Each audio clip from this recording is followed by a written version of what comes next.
Domínio, John G. Lake.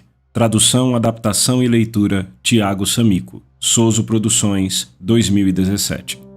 Agora eu quero ensinar algo sobre as questões internas da cura que as pessoas não conhecem. Existe um domínio consciente que Jesus Cristo dá à alma cristã. Foi isso o que houve na alma de Pedro quando ele encontrou o homem coxo na Porta Formosa. Em vez de orar pela cura do homem, Pedro disse: "Em nome de Jesus Cristo de Nazaré, levante-se e ande." Atos 3:6. Não houve nenhuma oração sobre isso, nenhuma intercessão. Pedro exerceu o domínio que estava em sua alma. O lampejo divino do poder de Deus saiu de sua alma e o homem instantaneamente se levantou e foi com eles ao templo, caminhando, pulando e louvando a Deus. Versículo 8. Às vezes, aqueles que ministram aos doentes estão conscientes do que acontece, embora o próprio indivíduo não esteja consciente de nenhuma cura. Existe um domínio na alma do verdadeiro homem de Deus que está em contato com o céu. Quando a coisa real acontece, quando uma pessoa é salva ou curada da doença, sabemos o que isto significa. Oramos até ficarmos satisfeitos em nossas almas pelo trabalho completo. No mesmo prédio que tínhamos nossas salas de cura, havia um laboratório de raio-x. Os técnicos queriam ver do que se tratava tudo aquilo. Então, eles nos pediram para tirar raios-x sem nenhum custo para nós de algumas das nossas perspectivas de cura. Era uma oportunidade única. Entre aqueles que enviamos para eles, havia um homem com tuberculose. Cada vez que ele era ministrado em oração, tiravam um raio-x. Podíamos ver o progresso da cura. Cada chapa mostrava cada vez menos a doença, até que não havia mais evidência dela. Ele estava completamente bem. Sempre oramos por uma pessoa até estarmos satisfeitos pela cura completa. Nunca houve dependência do braço do homem, da carne. O Sr. W. A. Fay sofria com câncer de estômago. Ele havia sido ministrado umas 30 vezes. Durante os primeiros dias, não houve provas de cura, nem de uma diminuição do seu sofrimento. Depois disso, houve uma diminuição gradual. Então a cor começou a voltar ao rosto dele e ele começou a comer carne. Agora, ele pode comer tudo de tudo e tanto quanto conseguir. E isso não é tudo, queridos. Ele encontrou o Senhor e Salvador Jesus Cristo enquanto o processo estava acontecendo, e ele diz que isto foi grande parte de todo o processo. Eu acho que o Senhor sabe como abrir as portas nos corações das pessoas. Muitos cristãos ignoram o fato de que Jesus Cristo tornou o ministério da cura tão amplo quanto conseguiu. Em Lucas 10, 8 e 9, aos 70, ele disse: "Em qualquer cidade que entrardes e vos receberem, curai os enfermos que nela houver." E então, o que ele lhes disse para fazer? Anunciai-lhes: "A vós outros está próximo o reino de Deus." Uma vez vivi perto de um homem que estava doente, prestes a morrer. Alguns foram até ele e disseram que ele tinha que ser batizado ou morreria e iria para o inferno. Eu sempre disse que isso era uma forma de coerção e que Jesus Cristo nunca a usava. Ele era um cavalheiro. Nunca se aproveitou de um homem com a alma triturada tentando influenciá-lo a ser um cristão. Se o homem estava doente, Jesus ia lá e o curava pelo poder de Deus. Então, quando aquele homem era curado, a resposta natural da sua alma o levava a Cristo. Eu me pergunto, você já prestou atenção às diferentes ocasiões na leitura das Escrituras em que a voz de Deus é mencionada? Sabe, o que faz a Bíblia ser a Bíblia é o fato de alguém ter tido uma entrevista com Deus. Alguém ouviu a partir do céu antes que houvesse qualquer Bíblia? Então, a conversa ou o incidente foi registrado e se tornaram a palavra de Deus. Agora, a palavra de Deus é indestrutível, porque foi uma voz real, uma experiência real. Deus realmente fez ou disse alguma coisa e o registro dela é verdade. É muito simples provar a inspiração da Bíblia. Qualquer criança é ensinada a provar se a sua soma em matemática está ou não correta. Se você tem dúvidas, perguntas e medos sobre a Bíblia e a sua inspiração, podemos saber que, se uma alma já ouviu algo do céu, qualquer outra pode. Se uma alma já teve uma entrevista com Deus, qualquer outra alma pode. Se alguém já soube que seus pecados foram perdoados a qualquer momento, qualquer outra pessoa também pode saber que seus pecados são perdoados agora. Se um homem ou mulher já foi curado pelo poder de Deus, então homens e mulheres podem ser curados novamente. A única coisa necessária é voltar outra vez na experiência da alma para o mesmo lugar de intimidade onde o primeiro indivíduo encontrou Deus. É assim que se prova a palavra de Deus. Essa é a razão pela qual os cristãos amam a palavra de Deus. Essa é a razão porque a palavra de Deus se torna a coisa pela qual homens vivem e pela qual homens vão morrer. A palavra de Deus se torna um presente. uma realidade viva para eles, não apenas uma teoria. Na minha igreja na África do Sul, publicamos um jornal com 10.000 cópias. As gráficas enviavam para a igreja e os colocávamos na plataforma de entrada em pacotes de 100 e 200. No culto noturno, eu chamava certas pessoas da congregação, que eu sabia que tinham contato com Deus vivo, para virem e se ajoelharem em torno dos pacotes, colocando as mãos sobre eles. Pedimos a Deus que não somente abençoasse a matéria física no jornal, pela qual a mensagem de Cristo passaria pelas palavras impressas no papel, mas que o próprio papel se enchesse do Espírito de Deus, assim como os lenços se encheram do poder de Deus em Atos 19:12. Eu poderia mostrar milhares de cartas de pessoas de todas as partes do mundo, dizendo que o Espírito de Deus veio sobre elas quando receberam o nosso jornal. Não só elas foram curadas, mas a alegria de Deus entrou em seus corações e muitas foram salvas. Uma mulher escreveu da América do Sul: "Recebi seu jornal. Quando eu o peguei em minhas mãos, meu corpo começou a vibrar. Eu mal podia sentar na cadeira. Eu não entendi, larguei o jornal e depois de um pouco de tempo o peguei de novo. Assim que o tive em minhas mãos, comecei a tremer novamente. Na terceira vez que peguei o jornal, o Espírito de Deus veio sobre mim muito poderosamente e fui batizada no Espírito Santo." Amado, você vê que esta mensagem e essa qualidade do Espírito contém o que confunde todos os filósofos e toda a prática da filosofia no mundo? Ela mostra a distinção mais clara que caracteriza a verdadeira religião de Jesus Cristo. É distinta de todas as outras religiões e de todos os outros ministérios. O ministério do cristianismo é o ministério do Espírito. É o Espírito de Deus que habita nas palavras, que fala ao espírito de outrem e revela Cristo através dele. A senhorita K é uma mulher que eu chamo de vítima das cirurgias. Ela foi operada 26 vezes e depois deixada para morrer. Ela ficou inválida por 13 anos e foi visitada e tratada por diferentes médicos durante 6 anos. Eu sei que você vai me perdoar por falar com tanta clareza, mas eu devo contar o que Deus fez na vida desta mulher. Em uma operação, uma incisão foi feita conectando o reto e a vagina. Esta ferida se recusou a curar. 3 vezes a ferida foi costurada, mas sem sucesso. Além disso, pensava-se que ela era tuberculosa e sem dúvida era. Um dia, esta querida alma chamou o irmão Westwood para ministrar a ela. Começamos a orar a oração da fé em seu favor e logo as feridas em seu corpo começaram a curar até que todas as feridas externas fossem curadas. Se você ficasse perto o suficiente dela, conseguia ver as cicatrizes em sua garganta e pescoço onde alguma dessas 26 operações foram realizadas.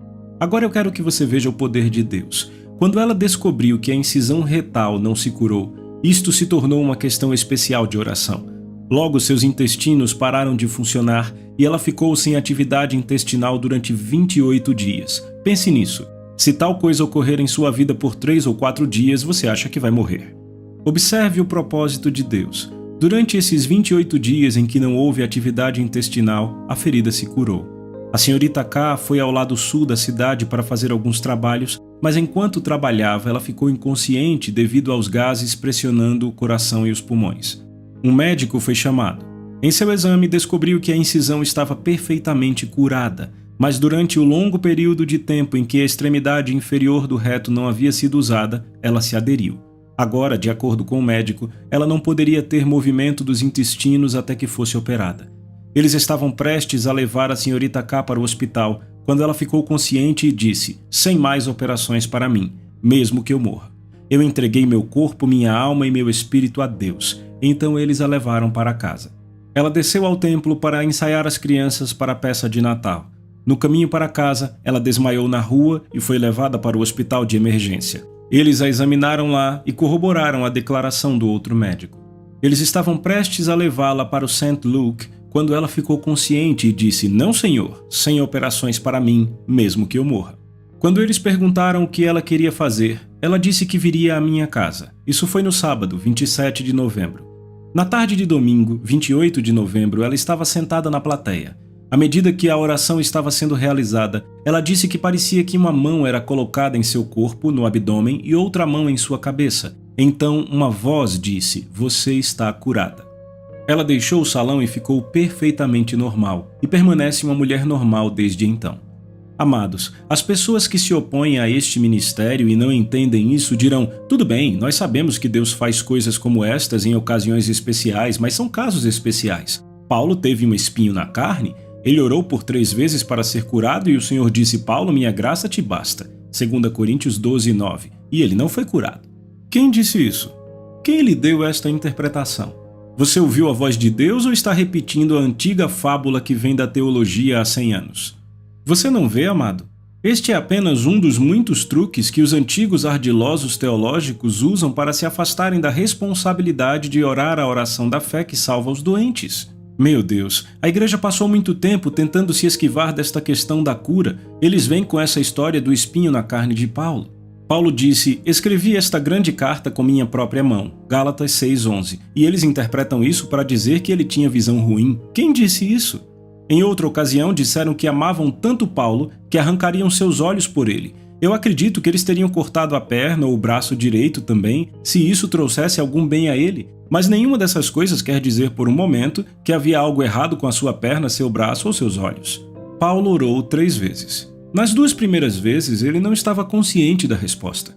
Ele orou novamente, graças a Deus, e desta vez Deus encontrou a fé dele e lhe disse: Paulo, minha graça é suficiente para você. Aplique a Paulo, mergulhe Paulo, e tire tudo o que quiser da graça de Deus. Isto resolverá o seu espinho na carne e tudo mais que o está incomodando. Nós fomos a Lourdes, na França, em companhia de um grupo de pessoas da Igreja da Inglaterra que foram nomeadas como um comitê para visitar todas as instituições de renome das linhas de cura na Europa. Visitamos uma instituição católica onde a cura é obtida pelas águas de Lourdes. Eles mantêm um conselho de 200 médicos cujo negócio é examinar todos os candidatos e informar sobre eles. Nós também visitamos a maior instituição hipnótica para a cura no mundo enquanto estávamos em Lourdes. Esta instituição enviou seus representantes para demonstrar o seu método perante o Conselho Católico de 200 médicos. Ao ouvir a nossa comissão, eles nos convidaram para comparecer diante deste conselho e demonstrar a cura pelas nossas linhas. Concordei em participar se me dessem a demonstração final. O comitê selecionou 5 candidatos, pessoas que foram pronunciadas absolutamente incuráveis. Os hipnotizadores tentaram seus vários métodos sem sucesso. Eu então tinha os 5 candidatos colocados em cadeiras enfileiradas na plataforma, à vista desta grande audiência de médicos e cientistas. Então orei por cada um deles separadamente e, ao mesmo tempo, coloquei minhas mãos sobre eles. 3 foram curados instantaneamente, um quarto se recuperou em alguns dias e um morreu. Em 1901, entrei na Downing Institution e me mudei para a cidade de Zion, Illinois, com o objetivo de me tornar aluno e professor de cura divina. Fui gerente do departamento de construção da Dowie. Durante esse ano, administramos negócios no valor de 1,2 milhões de dólares ou $100 mil por mês. Nós emitimos 1.200 contratos de construção. Este foi o ano em que John Alexander Dowie fez sua viagem de Zion para Nova York, levando 3.000 pessoas com ele em 10 trens. Tínhamos um coro com 1.200 vozes selecionadas e uma procissão de 100 oficiais da igreja. Dowie alugou o Madison Square Garden, que comporta 20.000 pessoas. A polícia da cidade de Nova York disse que algumas noites desviaram cerca de 100.000 pessoas. As ruas ficaram congestionadas por 4 quarteirões de distância. Em 1904, quando os assuntos financeiros de Dowie ficaram emaranhados, eu deixei a cidade de Zion praticamente quebrado. Minhas participações nas propriedades de Dowie ficaram depreciadas com a sua morte. Uma noite de sábado, já na África do Sul, a igreja estava lotada. Toda a sala de estar disponível estava ocupada enquanto homens estavam de pé ombro a ombro. A maioria deles eram homens do Tattersall Racing Club. A maioria era de judeus. Havia cavaleiros de todas as classes, corredores, jockeys, cuidadores, apostadores, etc. Eu estava pregando o poder de Deus e, com espírito ousado, estava tentando demonstrar que Jesus Cristo é o mesmo ontem, hoje e para sempre. Que seu poder é tão grande como sempre foi e que a única qualificação para tocar Deus para qualquer coisa é a fé nele. O público ficou muito animado. Neste ponto, observei um cavalheiro e 2 senhoras tentando se espremer entre as pessoas que estavam de pé nos corredores. Pedi à multidão para se separar, se possível, para permitir que as senhoras passassem e tentei achar espaço para elas nos degraus da plataforma. Quando se aproximaram, observei que uma das senhoras estava com seus braços perfeitamente rígidos. Ela não os movia. Por instinto, eu soube imediatamente que era um aleijamento reumático. Quando ela chegou à plataforma, eu perguntei: qual a razão pela qual você não move seus braços? Ela disse: meus ombros sofrem com reumatismo. Eu disse: há quanto tempo eles estão assim? Ela respondeu: 10 anos. Perguntei se ela havia sido tratada por médicos. Ela respondeu: eu fui dispensada de 3 hospitais como incurável. Que hospitais? Ela respondeu: Kimberley, Joanesburgo e Pretória. Então, dirigindo-se ao cavalheiro que a acompanhava, perguntei: você conhece essa senhora? Ele disse: sim, ela é minha cunhada. Eu disse: você confirma a história? Absolutamente, disse ele. Perguntei para que ela tinha vindo. Ela respondeu: com a esperança de que o Senhor me cure. Perguntei: você deseja que eu ore por você pela cura? Sim, disse ela. Dirigindo-se à multidão ruidosa nos corredores e ao redor das portas, eu disse: vocês nunca viram Jesus curar uma pessoa em suas vidas.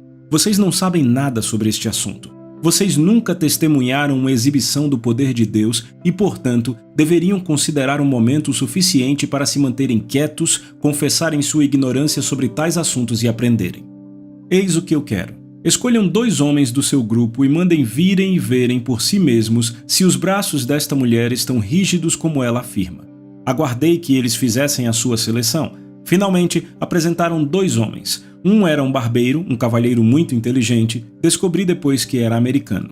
Eles examinaram os braços da senhora de forma crítica e acharam que eram, como ela havia dito, bastante imóveis. Perguntei aos homens: terminaram seu exame? Estão satisfeitos com o fato de a condição dela ser como foi indicada? Eles disseram: estamos. Então afastem-se, pois vou orar para que o Senhor cure essa mulher. Colocando as mãos sobre os ombros dela, ordenei em nome de Jesus Cristo, Filho de Deus, que aquele demônio reumático que amarrava a mulher fosse expulso. Em nome de Cristo, ordenei que saísse, repreendendo-o com toda a energia da minha alma. O poder de Deus passou por mim como um fogo ardente, ao ponto que a transpiração explodiu do rosto da mulher. Então, levando-a pelas mãos, eu disse: em nome de Jesus Cristo, levante os braços. O braço direito subiu. Então eu disse: em nome de Jesus Cristo, levante o outro braço também. Ela imediatamente obedeceu, seus braços se tornaram livres. Quando movi os braços, fazendo os ombros girarem, ouvi um som de moagem nas articulações. Eu disse aos 2 homens da audiência: vocês nunca ouviram uma articulação seca em suas vidas? Venham, coloquem suas orelhas nas costas da mulher enquanto eu movo seus braços. Enquanto faziam, movi os braços e as articulações do ombro rangiam, porque o óleo ainda não havia voltado para elas. Na alegria da mulher por ser curada, ela levantou as mãos, glorificou a Deus e partiu pela porta. A multidão se abriu para ela e ela desapareceu. Não a vi novamente. Bônus: o domínio de Cristo. Todo estudioso da igreja primitiva discerne imediatamente a diferença entre a alma do cristão primitivo e a alma do cristão moderno. Ela se encontra no espírito do domínio de Cristo.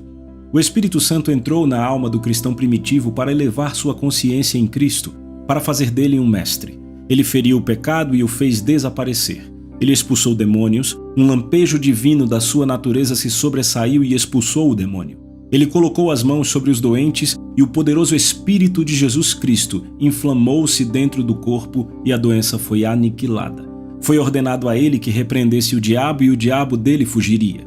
Ele foi um soberano reinante, não se encolhendo de medo, mas vencendo pela fé. É este espírito de domínio, quando restaurado à Igreja de Cristo, que trará novamente a glória, o triunfo à Igreja de Deus em todo o mundo, que vai elevá-la ao lugar onde, em vez de ser uma serva obediente do mundo, da carne e do diabo, ela se tornará um instrumento divino da salvação na cura dos doentes, na expulsão dos demônios e na realização de todo o programa do ministério de Jesus, como fez a Igreja primitiva.